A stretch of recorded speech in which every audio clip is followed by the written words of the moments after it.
오늘 우리에게 주시는 하나님의 말씀은 고린도전서 11장 1절에서 16절입니다.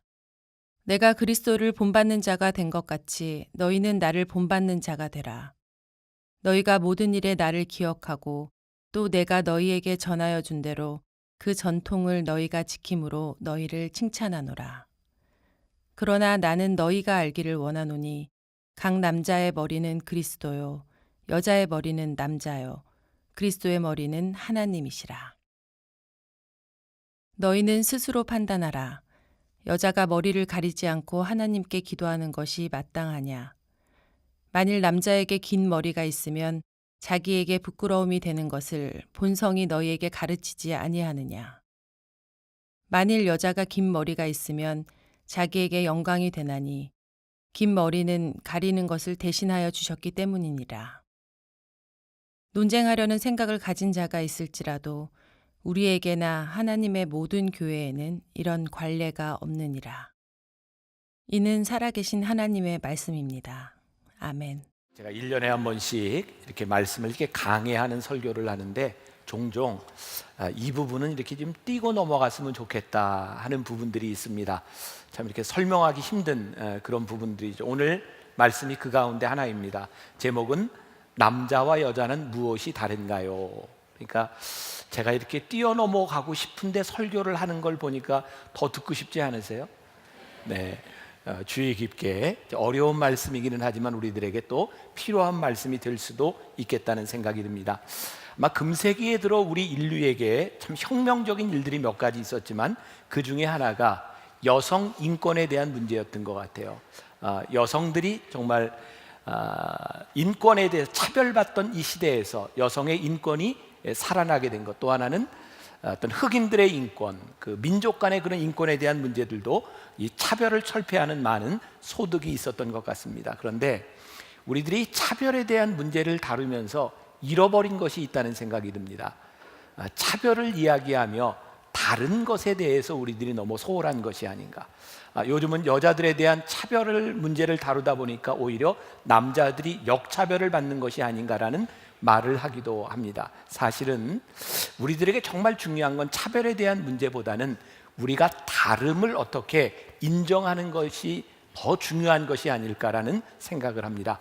우리가 특히 성경을 보게 될 때에 아주 중요한 것이 이 말씀이 전해졌던 그 문화적인 상황, 이 말씀이 어떤 상황에서 들려졌는가를 우리들이 아는 것도 참 중요한 것 같아요. 제가 설교를 하면서 목회를 하면서 깨닫는 것 중에 하나가 교인들은 참 단순한 것을 좋아한다는 겁니다. 예를 들어서 헌금의 문제든 주일 성수의 문제든 여러 가지 생활의 문제에 대하여 강단에서 목회자가 여러분을 이렇게 하시면 됩니다 라고 말하는 걸 좋아하고 그렇게 따라가면 참 쉬울 것 같은데 하나님의 말씀의 진리는 그렇게 단순하지 않습니다. 복음이 단순하지 않은 것이 아니라 우리의 삶 가운데서 말씀이 요구하는 것이 그렇게 쉽지 않습니다. 오늘 말씀이 어려운 것은 사실은 이 말씀이 전해졌던 문화적인 상황을 우리들이 이해하지 못한다면 오해할 소지가 있다는 것이고, 오늘 말씀이 여러분들에게 어려운 것은 이 말씀을 듣고 여러분들 스스로 여러분들의 삶에서 내려야 되는 결단의 문제들이 있다는 겁니다. 자, 예를 들어보면 우리들이 문맥을 이해하지 못하고 말을 들을 때 오해의 소지가 많아요.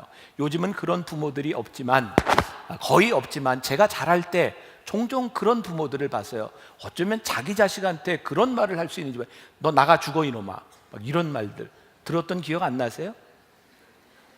근데 부모가 야 이놈아 너 나가 죽어 이렇게 얘기할 때 그 앞에 좀 뭐가 붙지 않아요? 너 이놈아 그렇게 살려면 나가 죽어, 사실 이런 말 아닌가요? 부모가 누가 자식한테 나가 죽으라고 이야기를 하겠습니까? 잘 살라는 이야기죠. 근데 자식이 그 말 듣고 가서 콱 죽어요. 그게 제대로 된 자식이겠습니까? 저는 어렸을 때 기억에 왜 저희 부모님이 그런 얘기를 그렇게 하셨는지 몰라요. 너 집 나가, 이런 얘기 여러분들 안 들어보셨어요? 근데 집 나가라는 말도 그냥 나가는 게 아니라 너 그렇게 살려면 나가라는 거였죠.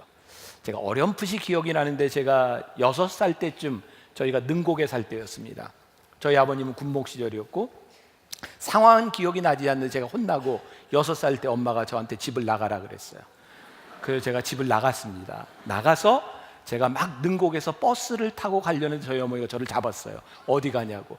그때 아마 제가 버스를 탔으면 여기에 없지 않았을까. 제가 어떻게 됐을지 모르겠어요.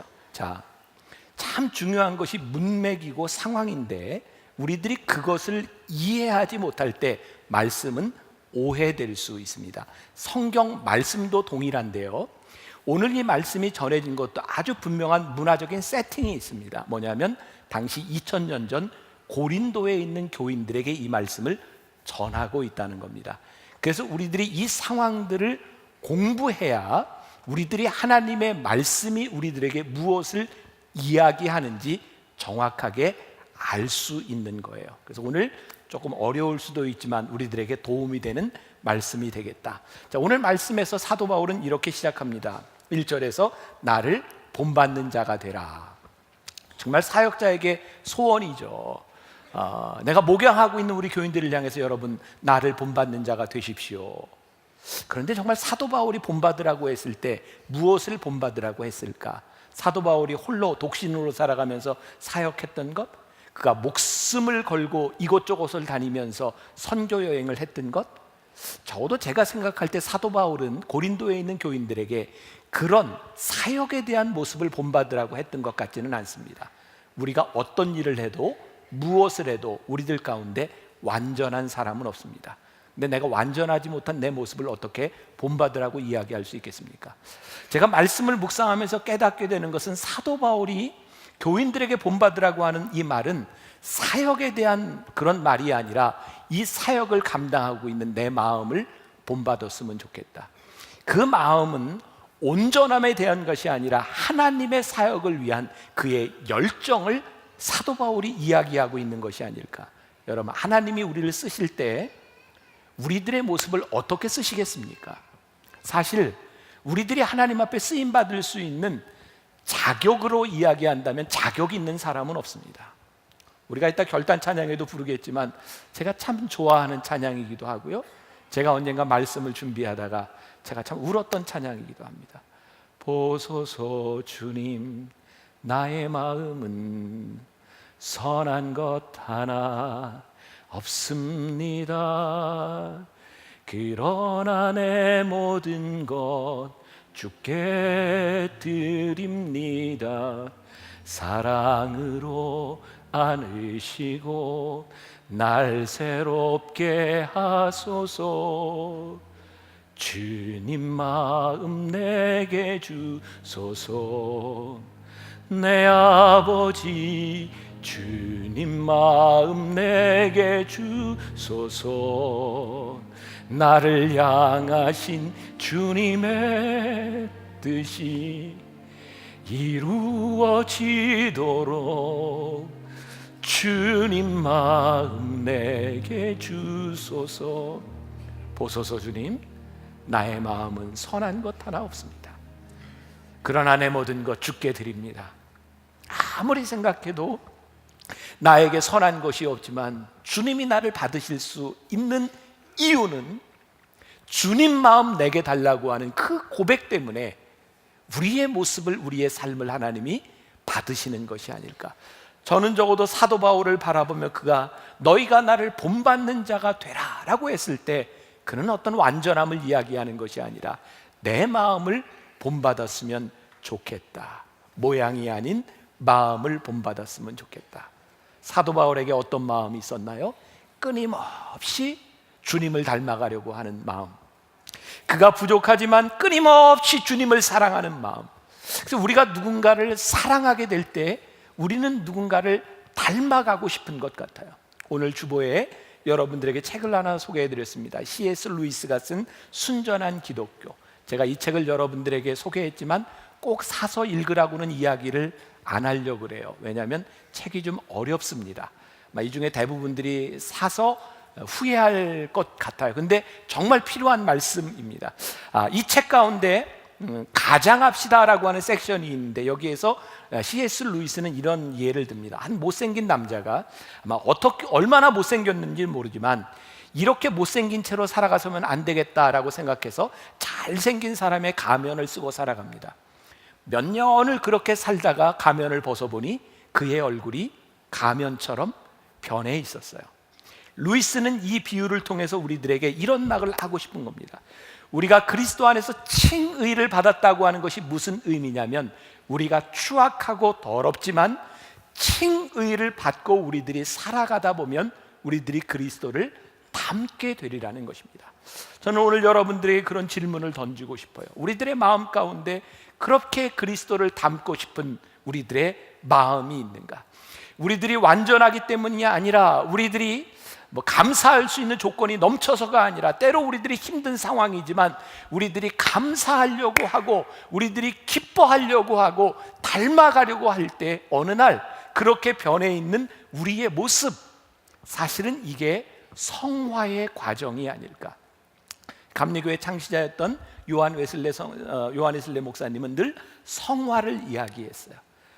우리들이 무엇을 향해 가고 있는가? 우리들은 그리스도의 완전을 향해 가고 있는 존재, 완전한 것이 아니라 완전을 향해 가고 있는 존재. 제가 지난 6월 초하루 기도회 때, 초하루 기도회를 안 나온 분들은 무슨 얘기를 했는지 몰라요. 물론 온 분들도 다 잊어버렸을 거지만 6월 초에 제가 이런 말씀을 전했어요. 의에 줄이고 목마른 자는 복이 있나니. 팔복 말씀 중에 의에 줄이고 목마른 자는 복이 있나니, 이 말씀이 왜 어떻게 우리들에게 복이 될까? 만일 성경에 예수님께서 이렇게 말씀하셨다고 봅시다. 의로운 자는 복이 있나니. 아무리 생각해도 그건 우리들에게 복이 될 수 없을 것 같아요. 왜? 우리들에게 의로운 자가 누가 있습니까? 근데 주님께서 우리들에게 축복이라고 말씀하신 것이 뭐냐면, 의에 줄이고 목마른 자는 복이 있다는 거예요. 우리들의 완전함에 대한 문제가 아니라, 의의 완성에 대한 문제가 아니라, 의에 대한 열망, 그리스도를 닮아가고 싶은 열망, 사도 바울의 마음에 품었던 순전한 마음, 그것이 우리들에게 축복이라는 거예요. 사도 바울은 8장과 9장과 10장을 오면서 고린도 교회에 있는 많은 문제들을 다루고 있지만, 오늘 이 11장에서 문제와 더불어서 그의 기쁨을 이야기하고 있거든요. 내가 너희에게 전하여 준 대로 그 전통을 너희가 지킴으로. 저는 이 사도 바울의 말과 마음이 이해가 돼요. 저도 목회자니까. 저에게 있어서 제일 기쁜 것이 뭐냐면, 말씀대로 살아가는 교인들의 모습, 그리고 말씀대로 살아가려고 노력하는 교인들의 모습, 그리고 언제부터인가 그 노력들이 그의 믿음의 전통이 되어서 믿음의 전통을 가지고 있는 사람의 모습을 보면 저에게는 가장 큰 기쁨이라는 생각이 들어요. 제가 몇 년 전에 케냐의 그 나이로비에 갔을 때입니다. 그 젊은이들을 위한 컨퍼런스에 갔다가 나이로비에서 그 한국 식당을 들어가게 돼서, 일식집을 운영하는 아주 유명한 식당입니다. 제가 들어갔는데 거기에 주인이 저를 보고 인사를 하는 거예요. 목사님, 이 나이로비에서도 만나교회 예배를 늘 보고 있는데 목사님을 보니 너무너무 반갑다는 거예요. 제가 참 기분이 좋았거든요. 저를 알아봐서 기분이 좋았던 것이 아니라 말씀을 경청한다는 말에 저는 너무너무 기뻤어요.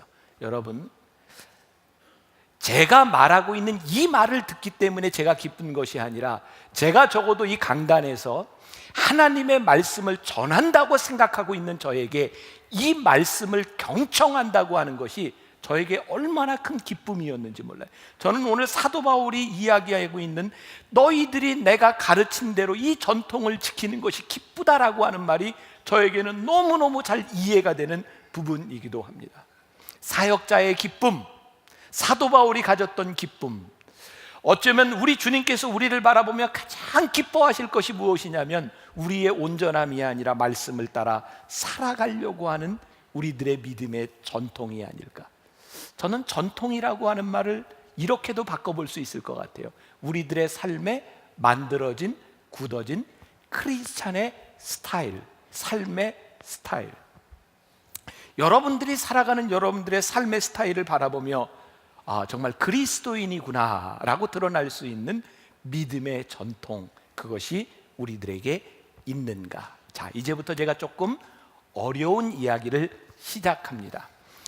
이 복음이 전해지는 곳에는 늘 우리에게 선교적인 마인드가 필요합니다. 왜냐하면 처음 복음이 들어갈 때 이 말씀을 어떻게 전하느냐에 대한 문제죠. 자, 여러분 이제 고민을 하셔야 됩니다. 예를 들어 제가 선교학에 문화인류학 공부를 하고 대학원생들에게 문화인류학을 가르칠 때 제일 부딪히는 문제 가운데 하나가 단순하기도 하지만 복잡한 문제예요. 뭐냐면 처음 복음을 들고 아프리카에 들어갔던 선교사들이 복음을 받아들이는 사람들에게 대개 아프리카는 일부 다처제입니다. 한 사람이 많은 부인들을 가지고 있습니다.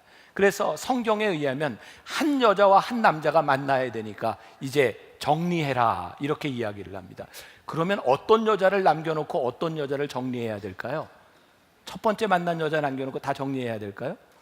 우리들은 참 쉽게 생각하는 문제지만 그 나라는 특히 마사이족 같은 경우에는 전쟁을 많이 해야 되고 사냥을 하면 남자들이 많이 죽기 때문에 한 남자가 여러 여자를 데리고 살지 않으면 여자들이 살 수 없는 겁니다.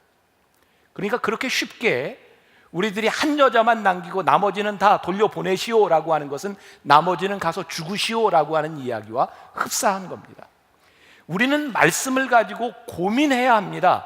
하나님께서 이 말씀이 들어가는 곳에 어떤 일이 일어나기를 원하시고 하나님께서 이들의 인생 가운데 어떤 일을 행하시기를 원하시는지를 우리들이 알아야 합니다. 여러분, 말씀이 들어가면 말씀이 없던 곳에서 분명히 무언가 일이 일어납니다. 그래서 유명한 리차드 니버라고 하는 그 윤리학자는 그리스도와 문화라고 하는 책을 썼는데, 말씀이 들어가는 곳에 때때로 말씀이 문화와 대립하기도 하고 말씀이 문화 위에 서 있기도 하고 또 말씀은 이 문화와 역설적인 관계에 있기도 한다고 이야기를 하는데, 마지막에 이런 얘기합니다. 그리스도는 문화의 변혁자입니다. 변혁자가 뭐예요? 사회를 바꾸는 겁니다. 갈등의 문제가 아니라 복음이 들어갔을 때 이 땅과 이 사회와 우리들의 삶의 스타일이 어떻게 변하느냐에 대한 문제입니다. 사도 바울이 복음을 들고 고린도 교회에 들어갔을 때 그 삶을 변화시키는 것이 목적인데, 단순히 그렇게 변화시킬 수 있는 문제가 아니라 오늘 말씀에 등장하는 남자와 여자의 차별에 대한 문제가 나오게 된 거예요. 자, 오늘 말씀 가운데 그러나 나는 너희가 알기를 원하노니 각 남자의 머리는 그리스도요 여자의 머리는 남자요 그리스도의 머리는 하나님이시라. 이거 마음에 확 닿고 아멘 돼요? 여자의 머리가 누구래요? 남자래요. 괜찮아요? 근데 저는 분명히 믿는 것이 있습니다. 전 이건 제 확신인데, 저는 남자가 가정의 머리가 돼야 된다고 생각합니다. 그런데요, 이 말씀 가운데 이 머리라고 하는 말은 특별히 주관자라고 하는 뜻을 가지고 있거든요. 그런데 이 말씀의 중심은 남자가 여자의 머리 되는 것이 있는 것이 아니라 그리스도가 남자의 머리라는 데 초점이 있어요. 그리스도가 남자의 머리가 될 때, 이 남자가 가정을 주관하는 여자의 머리가 될 때 이 가정이 올바로 세워질 수 있다고 저는 믿는 사람입니다. 그런데 어떤 문제가 있었냐면, 이 문화적으로 여자들은 그래서 그 고린도 교회 그 문화에 있어서 예배를 드릴 때 늘 뭘 해야 됐냐면, 예배 시간에 이거 지금 천주교에서 이렇게 쓰는 거 있죠. 이거 너울. 천주교에서 뭐라 그러죠? 아무튼 그거를 써야 되는 거예요.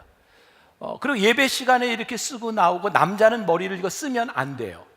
왜? 남자의 머리는 그리스도의 영광이기 때문에 영광을 저는 특별히 드러나죠. 이렇게 드러나야 되고, 여자들은 자기의 머리를 가려야 남자가 머리라고 하는 거예요. 그게 사람들이 가지고 있는 전통이었고, 그 당시 고린도 사람들은요, 이게 얼굴을 가리고 머리를 가린다는 것이 동서고금을 막론하고 거의 비슷한 문화적인 틀을 가지고 있는데, 여자들은 얼굴을 가려요. 아무에게나 보여주지 않아요.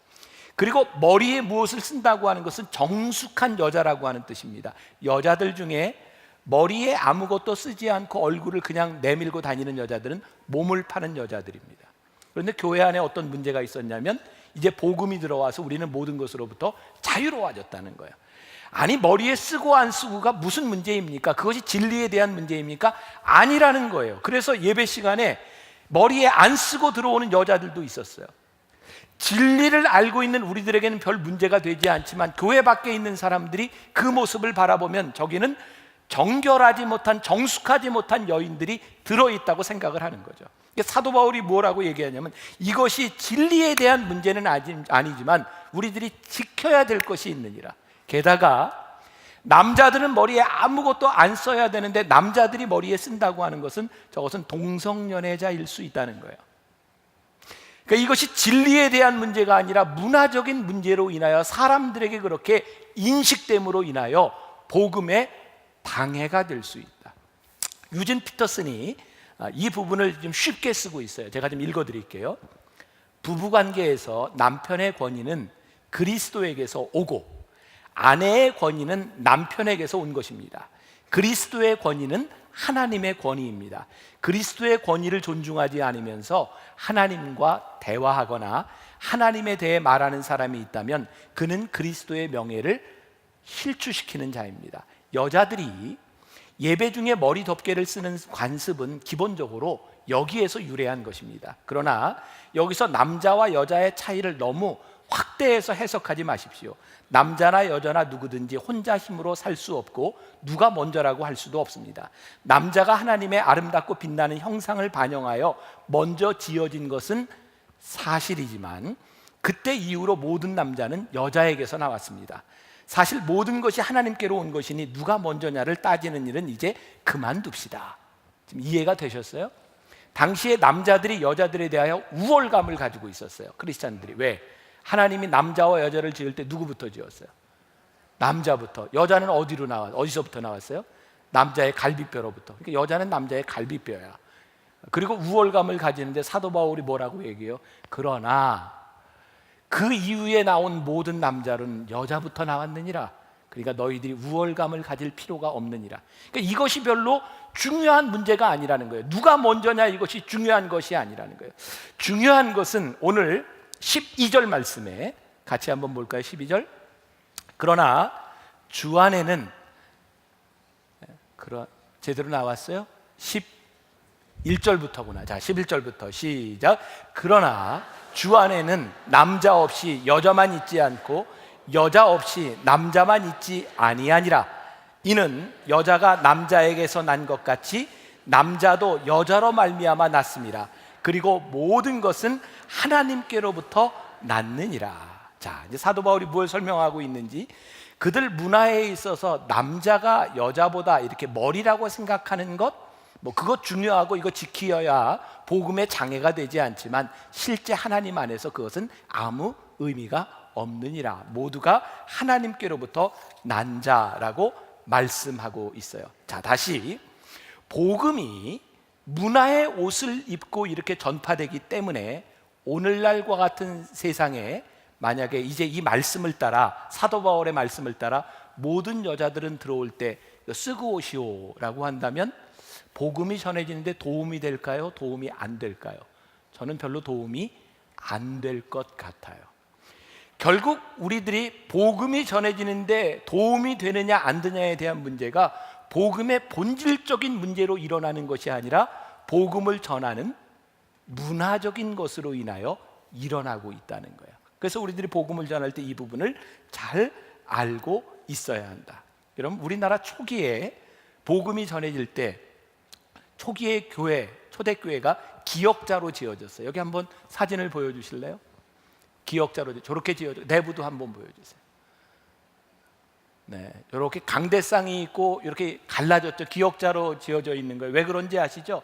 처음 복음이 전해질 때 목사님이 설교를 하는데 남자는 이쪽 편에 여자는 이쪽 편에, 그래서 그것도 모자라서 가운데 커튼을 쳤어요.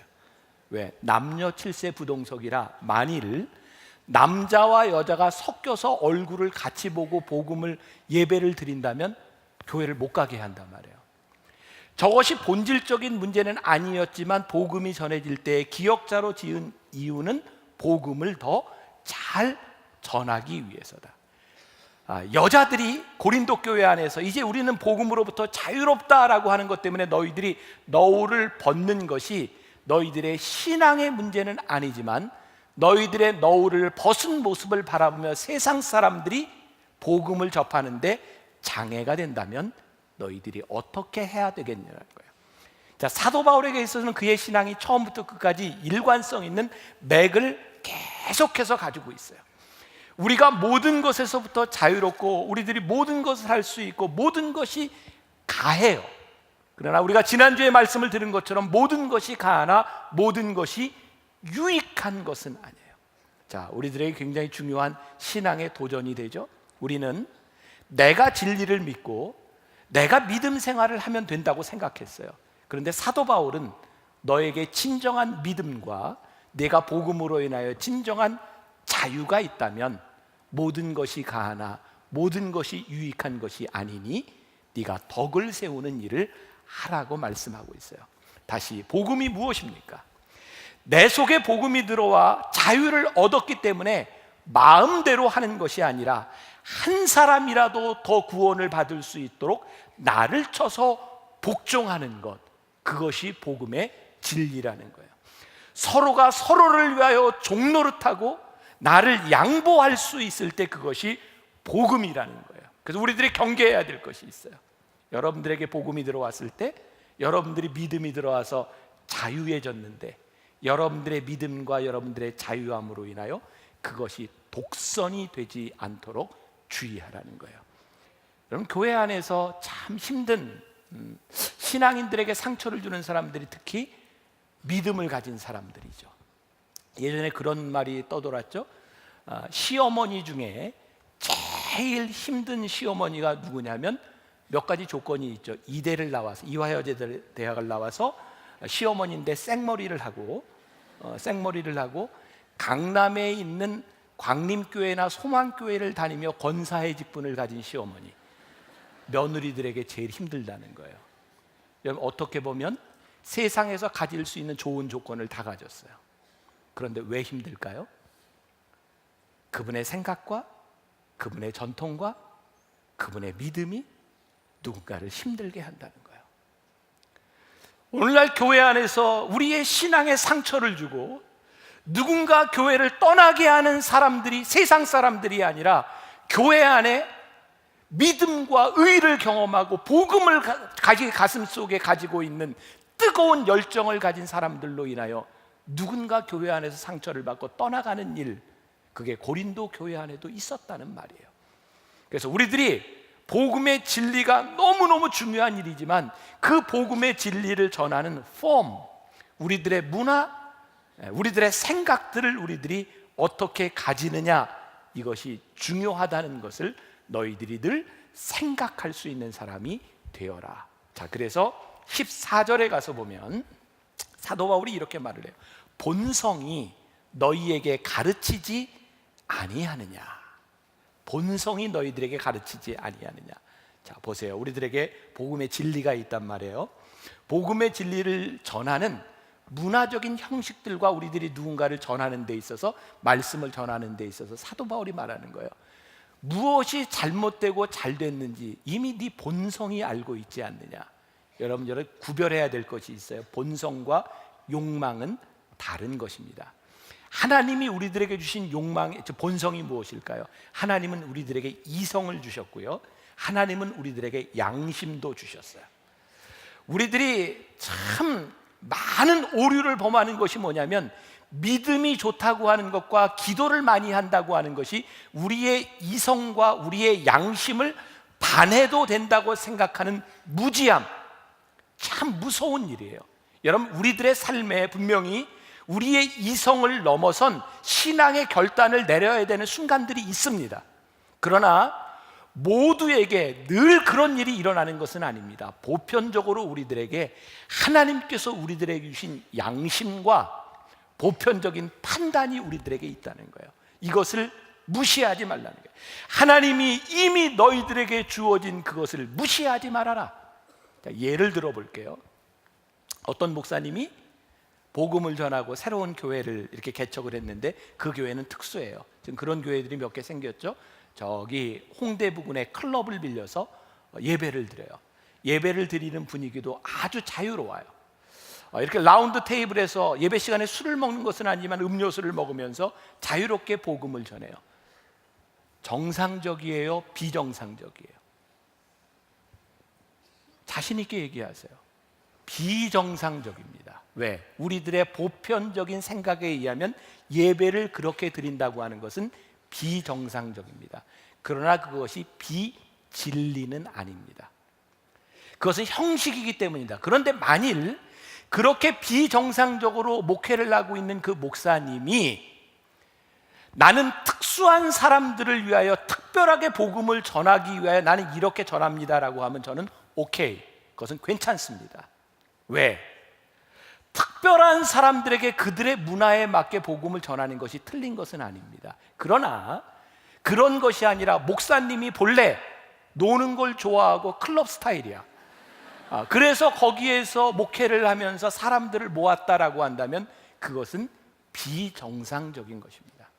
우리 교회의 예를 들자면 제가 주일날은 이렇게 넥타이를 매고 양복을 입고 설교를 하지만 제가 초하루 기도회 때라든지 또 이제 변화산 기도회 때는 제가 이렇게 나비 넥타이를 매기도 하고 변화를 줍니다. 만일 제가 예배를 드릴 때 넥타이를 매지 않는 이유가 넥타이를 매기 싫어서 안 매라고 이야기한다면 그것은 옳은 일이 아니라고 생각합니다. 왜? 보편적으로 목회자가 설교를 할 때 정장을 입고 넥타이를 매는 것이 훨씬 좋은 것이 아니겠습니까? 그런데 제가 넥타이를 간혹 안 매는 이유는 우리가 이렇게 주일처럼 예배 순서를 가지고 드리는 예배도 있지만 좀 편안하게 우리들이 예배를 드리며 우리들의 마음을 여는 예배를 드렸으면 좋겠다 생각해서 마음을 열 수 있는 표시로 제가 넥타이를 조금 푸르는 때 있습니다. 그것은 제 본성의, 제 욕망에 대한 문제가 아니라 제가 특별한 의도를 가지고 있다는 의미입니다. 자, 제가 무슨 이야기를 하고 싶은가요?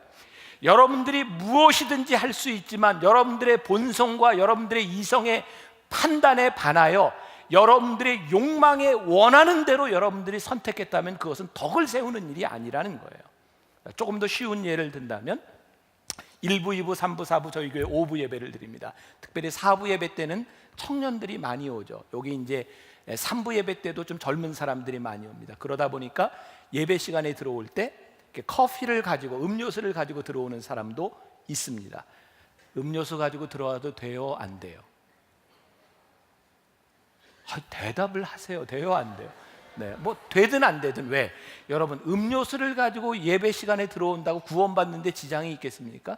그런 일은 없습니다. 성경 어디에도 네가 예배드리다 음료수를 먹으면 지옥에 갈지니 이런 말은 하나도 없습니다. 이것은 복음의 본질적인 부분은 아닙니다. 그런데 이제 오늘 이제 일부 예배 때 엄태호 목사님이 설교하는데 그런 얘기를 하더라고요.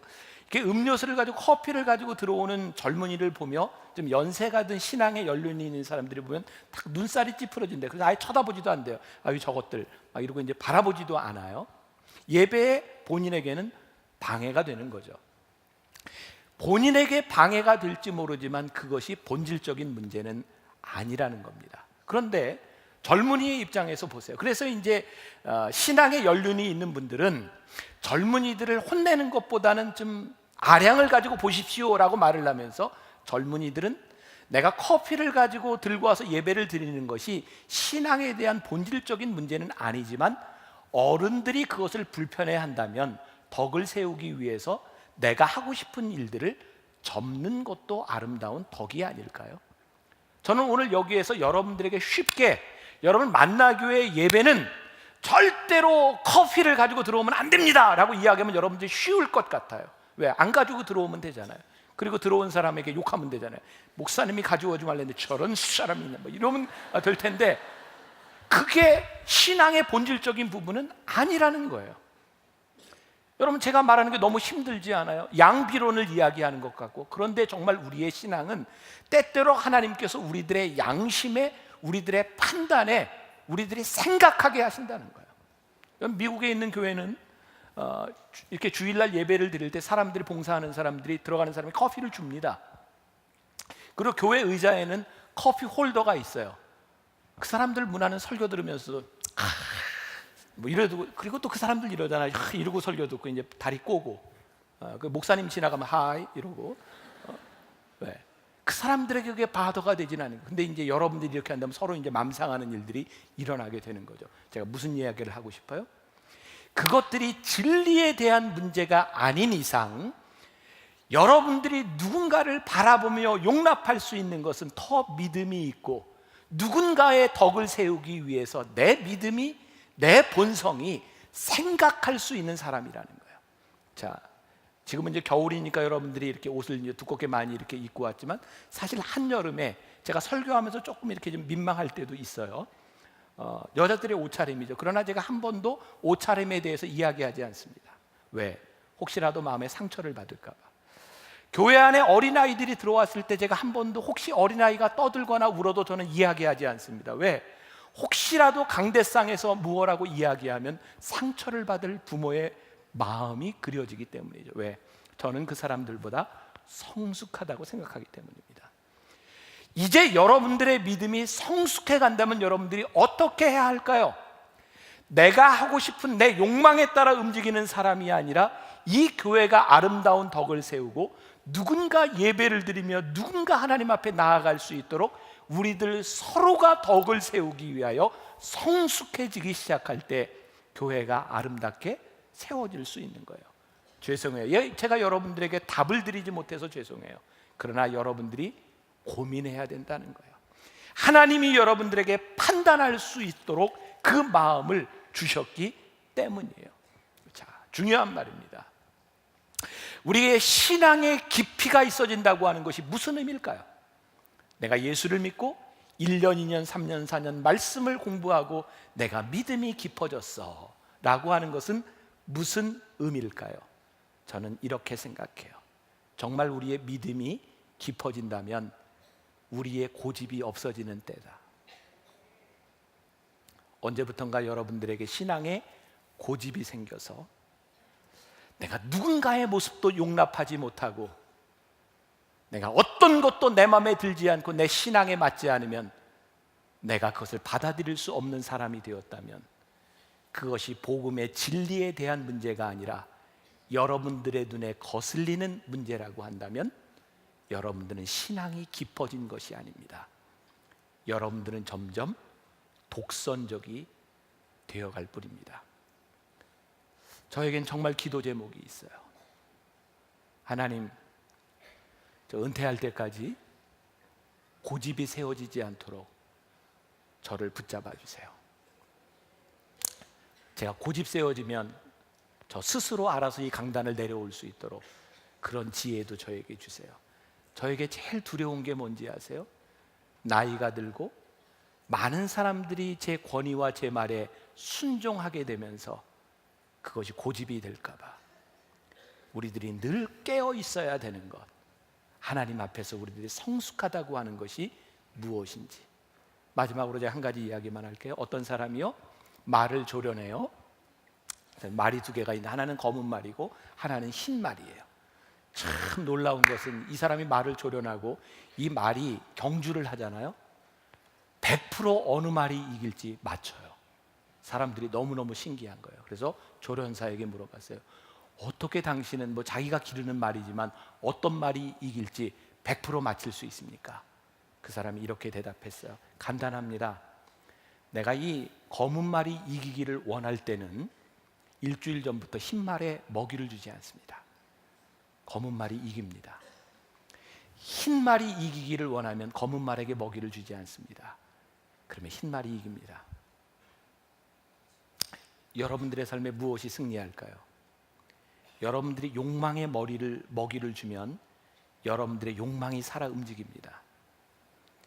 그러나 여러분들이 하나님의 진리와 그리스도의 덕을 세우는데 여러분들의 먹이를 주고 여러분들이 기도하고 그곳에 집중하면 여러분들의 삶이 그렇게 되어 갑니다.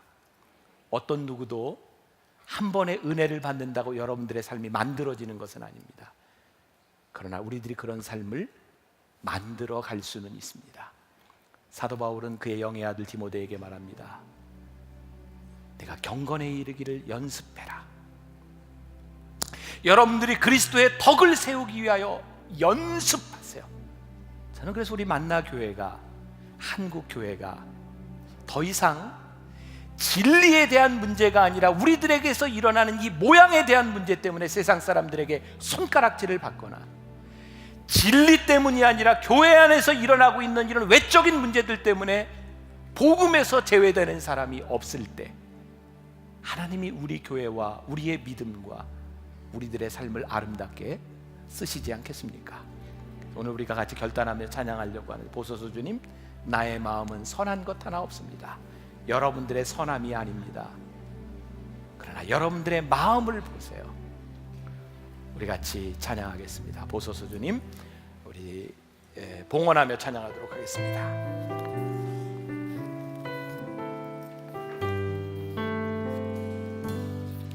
보소서 주님, 나의 마음은 선한 것 하나 없습니다.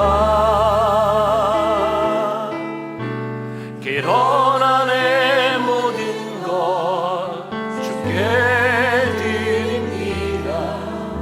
사랑으로 아리시고 날 새롭게 하소서. 보소서 주님, 나의 마음을 선한 것 하나 없습니다. 그러나 내 모든 것 주께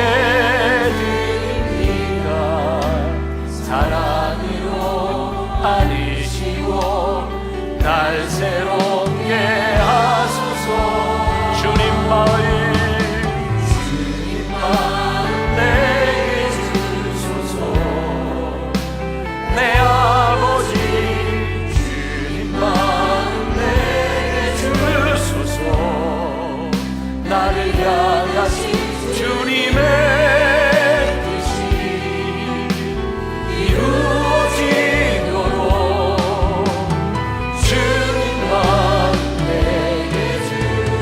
보소서 주님,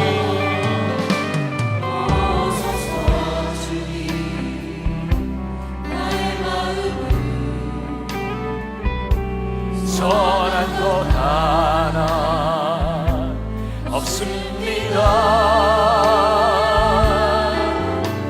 그러나 내 모든 것 주께 드립니다. 사랑으로 날 새롭게 하소서. 주님 마을 내게 주소서. 내 아버지 주님 마을 내게 주소서. 나를 향하신 주님의 뜻이 이루어지도록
하나님, 우리의 마음은 선한 것이 없습니다. 하나님, 우리들에게는 부족한 것이 많습니다. 그럼에도 불구하고 우리들이 주님 앞에 내 마음을 드릴 수 있는 것, 내 삶을 드릴 수 있는 것은 우리의 마음 속에 있는 주님을 향한 열망과 우리들의 순결한 마음입니다. 하나님, 때때로 언제부터인가 우리의 믿음이 고집이 되지 않았는지, 고집센 우리의 모습으로 인하여 누군가에게 상처를 주지 않았는지 복음을 믿고 살아가는 우리들에게 복음이 우리가 복음의 장애가 되지는 않았는지, 우리들에게 오늘 주시는 말씀, 그리고 이 말씀을 안고 너희들이 고민하며 세상으로 나아가라고 하는 이 말씀 붙들고 우리들 한 주를 승리하게 하여 주옵시고, 정말 승리한 믿음의 고백을 가지고 다시 모일 수 있는 주의 백성들이 되게 하여 주옵소서. 오늘도 하나님 앞에 드려진 귀한 예물, 우리들의 헌신들 하나님 귀하게 받으시고, 무엇보다 힘들고 어려운 때를 지나가고 있는 우리 만나의 식구들 기억하셔서 하나님의 의로운 오른손으로 붙잡아 주시고 회복시켜 주시고, 하나님 붙잡아 주셔서 승리하게 하여 주옵소서. 지금은 우리 주 예수 그리스도의 은혜와 하나님 아버지의 무한하신 사랑과 성령의 인도하심이 주님의 말씀을 붙들고 복음을 가슴에 안고 우리들이 복음의 걸림돌이 아니라 덕을 세우는 사람이 되기를 소원하며 이 세상으로 나가는 당신의 사랑하는 모든 백성들 위해 지금부터 영원까지 함께 하시기를 간절히 축원하옵나이다. 아멘.